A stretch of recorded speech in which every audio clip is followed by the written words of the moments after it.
1432-yili 30-mart kuni Edirne sarayida bir tantana bor edi. Aslida tantana faqat bir shahzodaning tavalludi bois emas, davlati oliy Osmonning yangi ufuqlari, jahon shumul imperiyaning shafaq tantanasi Muhammad xon edi. İstidadını qandırışqa nə sanaqsız kütüpxanalar, nə orduğa tolup taşqan alimlar yetetdi. Yaş turupla ötkür aql parastini ilim irfan bilen bileylidi. Faqat dövletlergile emas, belki san'at ve ilim fenning sirlarig'imu hükümran bo'lishni arzu qilatdi. Chunki qalbida bir savdo bor ediki, kündüzü oy xiyalidan, keçisi çüş royalidan çıkmaydı. Texe taxtga chiqmay turib, bu tushini qandaq ro'yobga chiqarishni planlashga boshlagan edi. Konstantiniya albatta bo'ysundirildi. Uni bo'ysundirgan qo'mondan nima degan esil qo'mondan? Uning qo'shuni nima degan yaxshi qo'shin?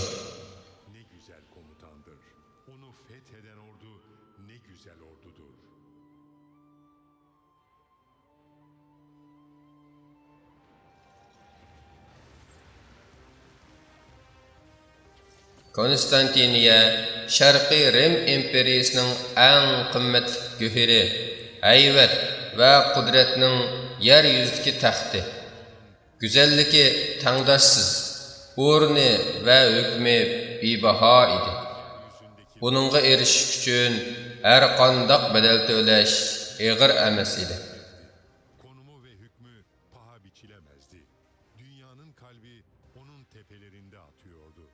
Ona sahip olmak için ödenecek hiçbir bedel... Amma G'arbning asli tutashqandan beri igiz sepillar va qadimki tüyrükler Sharqiy Rimning yeli nayranglari bilan qo'rshalgan pishirlashlar, xiyonatlar va ochko'zlik hamma yerni qoplagan edi.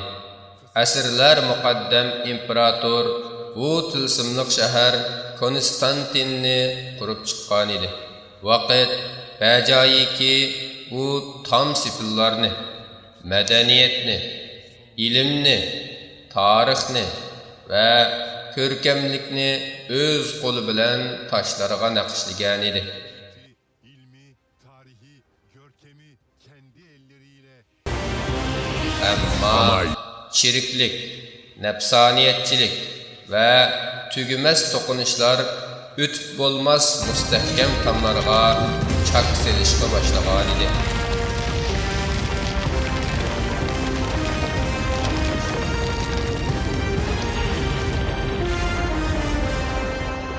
Sultan Muhammad Xon Hazreti Peygamber sallallahu aleyhi ve sellem'nin xushbishoratiga nail bo'lish, savdosini Osmanlı'nın paytaxtı qilish uchun uzun yillardan beri tinim tapmay izlenip, qattiq o'ylashib planlayotdi. Barliq tayyorliqlarini jimjit va maxfiy davomlashtirgan edi. Ko'ngli taqat qilolmasimi, temkinlikni qo'ldan bermaydi. Asrlar bo'yi kutilgan bu kunning yaqinlashganligiga ishonadi. İstidadlı yosh düşmanning yordam yo'llarini kesib tashlash va askarlarining kayfiyatini ostin ustun qilish uchun qisqagina 139 kun ichida Rum al-Hisorini qurdirib chiqdi.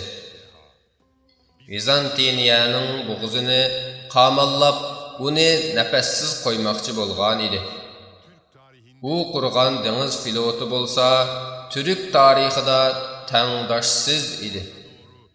Osmanlı kemileri Bosfors bo'g'ziga qarab hayvat bilan ilgarilayotdi.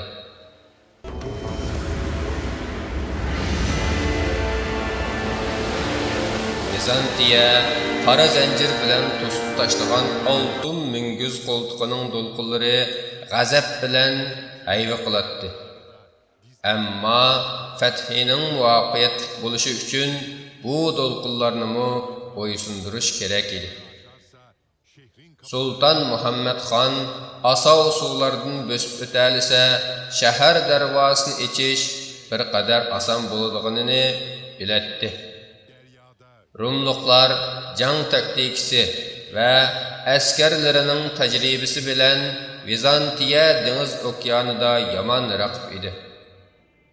Qiyin dengiz urushlarida qanchilgan Levant deyiladigan sarvazlar quruqlikqa ayak basalmay turibla shahodat maqomiga erishgan edi.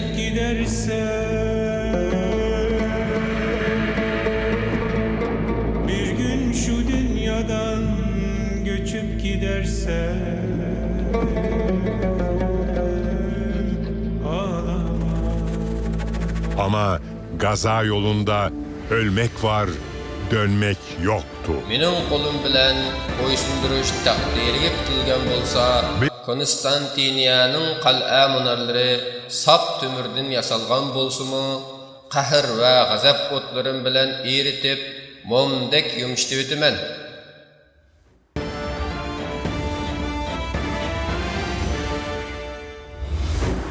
Şəxsən özü lahiyələgən şahi zəmbirək toplarını Fəth ateşinin yalqınıda qoydurdu. İnjinerlik və fən texnikinin öz zamanızdakı səviyyəsindən alqıb ketken şahi zəmbirəkləri fəqət fəvqul-adda qural bo'lib qalmasdan hər biri acayip sənət əsəri idi. Mana əmdi yemirilməz deb qaralğan sipillarını sınaydigan payt kelgan idi. Aslan yigit Konstantiniya sipilləri və tükül Babil sipillərimi bərdaşlıq berəlməydigan özü bilən ulus arasındakı sipillərə toplar bilən hücum qilishqa başladı.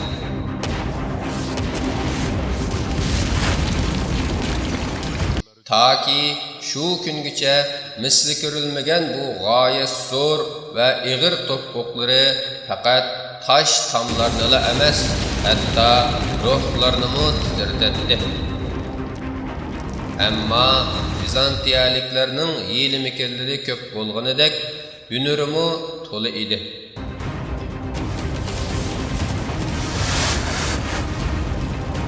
Düşman üstüge qılınğan hücumlarga bərdaşlıq berib, ularni qo'ltiqdan o'tkazmay vatatdi.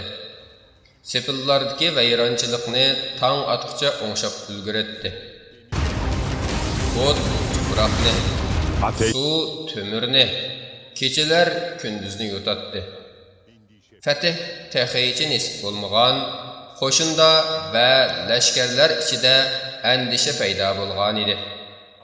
Ləşkərlər içində qaytib bitəyli sadaları yükselməkdə, fətihki bolğan işənç azaymakta idi.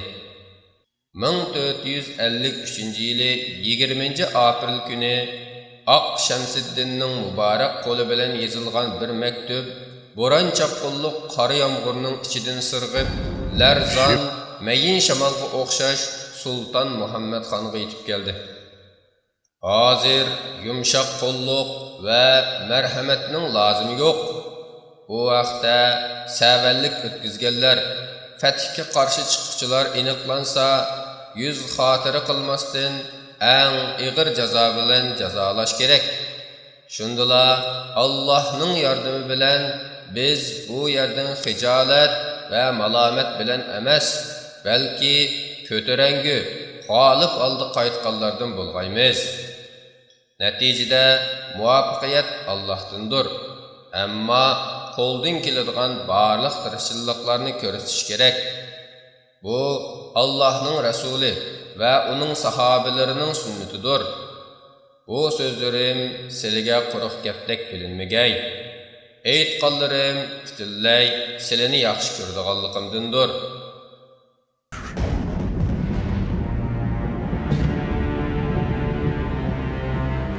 Bu sözler ümitsizlikning zimiston qorong'uligini iman mash'allari kabi yo'ritgan edi.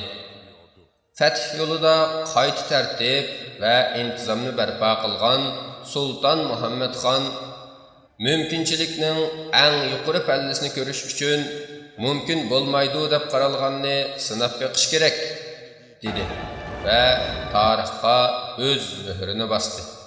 Dolma bağçıdan arqan ve maylanğan badira limlar vasıtası bilen çıkarılgan yelkenlik kemiler quruqlıqda meňawatatdy. 70 keme su üstüde, netçi yüzligen batırının tekbirli üstüde leylawatatdy. Yelkenlik kemiler Heradın aylanıp aliç koltuğa çürüldü. Zencir denizden ötküzmegen bilen amal çare quruqlıqdan tepilgan idi. Heyhat, kim körüpdiken bundaq paraset, bundaq ayvet, bundaq cihat söýgüsini? Tarixning dal özü, iman bilen tawlangan talant egesinin küçüge şahit bolmakta idi. Bizantiyaning dahshat va hayronlik qilgan sözleri, bir keçidili yasalgan ot munarlarına işenmeýiwatatdy. Çünki buningmi tarixda oquşy yok idi. Ular bunun Sultan Muhammed Khan ekenligini bilmeýdi-de. Dualık kılçını haq yolida, adalet yolida, İslam yolida gılıpıdın soğurattı. Sultan Mehmet Han'dı.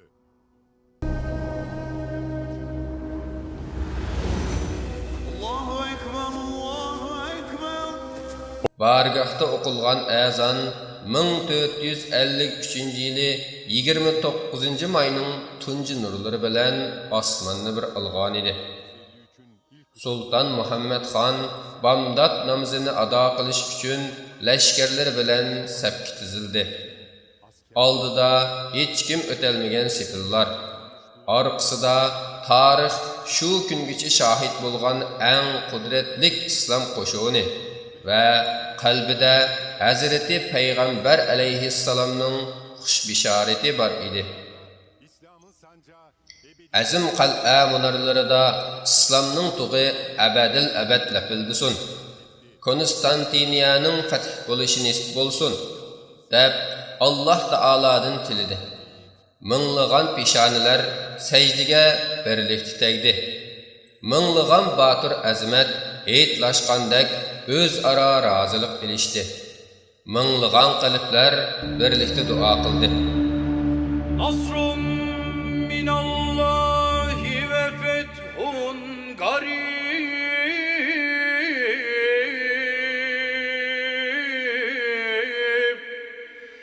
ve beşşiril müminin.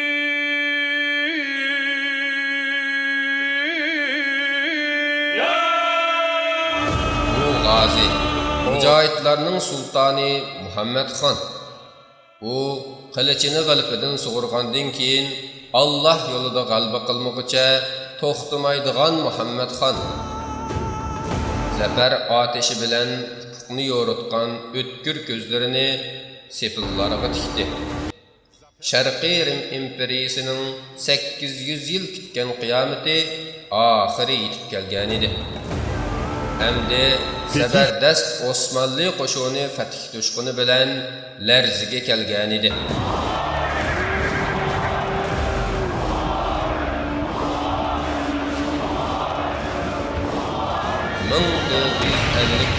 yılı 5. ayının 29. günü seyşembe. En ahir hücum ismi şerif nərresi bilen başlanıp ketdi. Sepning en oldidagi boytaq fidailardan tashkillangan piyodalar üstüllerge yağavatgan oklar ve tökülüvatgan qaynaq maylarga parva qilmasdan batırlarcha urushatdi. Deniz piloti top oqlari bilan sepillarga hücum qilib, düşmanga ko'z ochqizmaydi. Mehtaron atliq orkestrning daqadumbaq ovozi askarlarga madad beradi. Yükselgen can nərrelləri Vizantiyaniklərini qorqutub dəhşətki salatdı. Şermet yigitlərinin örkireşlərini bastırış üçün şəhərdəki bütün çerkav qonqıraq dağları çılınatdı. Gülbanik deyilgen təng toğlanğan dualar düşməninin köksüge qorqunçluq neyzilərə oxşaş qadalatdı. Şəhər sepillərdəki küreş keskin ve rahimsiz idi. Ama bu erkekler meydanı idi. Bu Türklerinin öz vatani idi. Türk askeri qo'lida qilich, qalbida iymon, mahsharni bosib o'tib, qalbilik ilgirlayotdi. Şah zemberek toplari taşlarını to'pichonga aylantirganda, alsırgan sipillar teslim bo'ldi va u sipillarda tunji o'tkal tüşükler bichildi. Bir yigit qizil qiyomat ichidan bosib chiqdi. İslam tug'i uning qo'li bilan asrlar muqaddam aytilgan maqomga nihoyat qadilatdi. Düşmanning yurkiga uriladigan adoqqa zarba Asanga nisb bo'ladi. Aldığa kim chiqqan bo'lsa, bir tiniqni yer tishlatdi. Ölümge pisand qilmay, bayroqni ching quchoqladi. Ko'zini midirlatmay, yaratquchi ato qilgan eng muborak maqomga yuzini qaratdi. Badaniga qadlayotgan o'qlarga parvo qilmasdan sepilga yamashdi. İman to'lgan ko'ksi necha qatimlab o'qiydi. Ammo oxirgi tiniqidan avval Türk tug'ini abadil abad u yerda dafilditish uchun sepilga qadidi. Bu qatim söyüniş ve kemterlik ichida Osmanlı'nın alip oğlanları yana bir qatim nara tortdi. Konstantiniya yengilgan edi. Ya Rabbi, bu şundaq muqaddas bir dava idiki, uni tamamlash uchun 7 qo'shin va 8 asr kerak bo'ladi. Ammo u kun kelgan edi. Tarixning bitini o'zgartgan, bir imperatorlikning tavalludidan xush bishorat bergan, Yevropaga Osmanlı qo'rqinchini salgan, adabiyot san'atning qayta gullanishini, islohotchilikni tizlatgan, İslam dünyasıga yeni ufuklar açkan u gün kelgan edi. Xush bishorat berilgan qo'mondan Sultan Muhammad Xon edi ve namini tarixga uyib bitdi Fatih. Hükümranlık yürgüzgüçi Osman devleti idi ve 7 iqlimga hakim bo'ladi. İstanbul abadil abad Türklerinin makanı bulup qaladı. Fatih Sultan Muhammed Romanus darvosidan shaharga kirdi. Aq tulpar ustida salmoqliq va mag'rur o'ltiradi. Texi 21 yoshida Konstantiniyani bo'ysundirib İstanbul qilgan edi. Ammo u shu qadar pishib yetilgandiki, haqiqiy bo'ysundirishning qalblarni bo'ysundirish ekanligini bilgan edi. Haqiqiy hunar bir shahar bina qilmoqdir. U shahar aholisining qalbini gullantirmoqdir, dedi. Haq va madaniyat shahrini qurishga atlandi. Fatih Sultan Muhammad oldi bilan adolatni barpo qildi. Uzundan buyon İstanbulga chaplashib olgan qarong'u va chiriklikni og'dirdi. Haqqoniyat va marhamatni barpo qilish uchun kelgan edi. Qo'rqinch va ümidsizlik ichida o'limni saqlayotgan Vizantiyaliklarning oldiga keldi va ularga xitob qildi. Bundan keyin jeninglarmi, medinglarmi islom ordusiga omonatdir.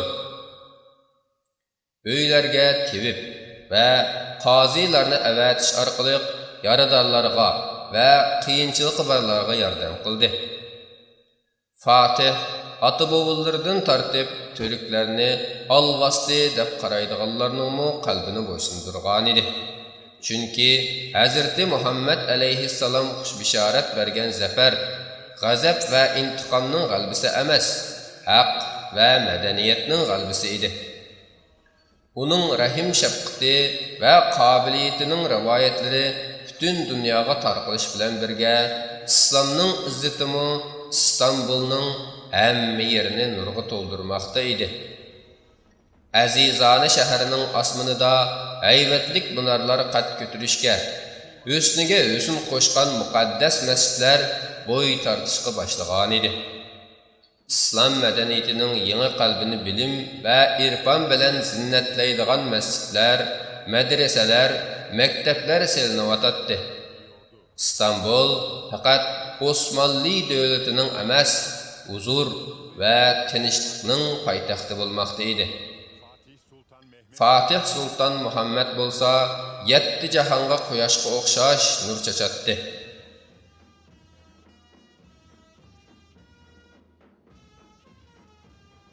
Salam sana ey mübarek şäheriniň we qalblariniň ölmez fatihi. Allah yolida şehit bolganlarning hammasiniň ruhlary şad bolgay. Ebedil ebed tu bayrağımız lapildisin dep ikkilenmey köksünü düşman okuğa tanlaydigan bu milletke hamdiler bolsun. Ve Allah bilen qasamki Türk milleti mevcutlu boladiken İstanbul Türk vatani bolup qalıdı. İstanbul Türk yurdu olarak kalacaktır. İstanbul fəth qılınğanlığının 568 yıllığı qutluk bolsun. İstanbul'un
Gather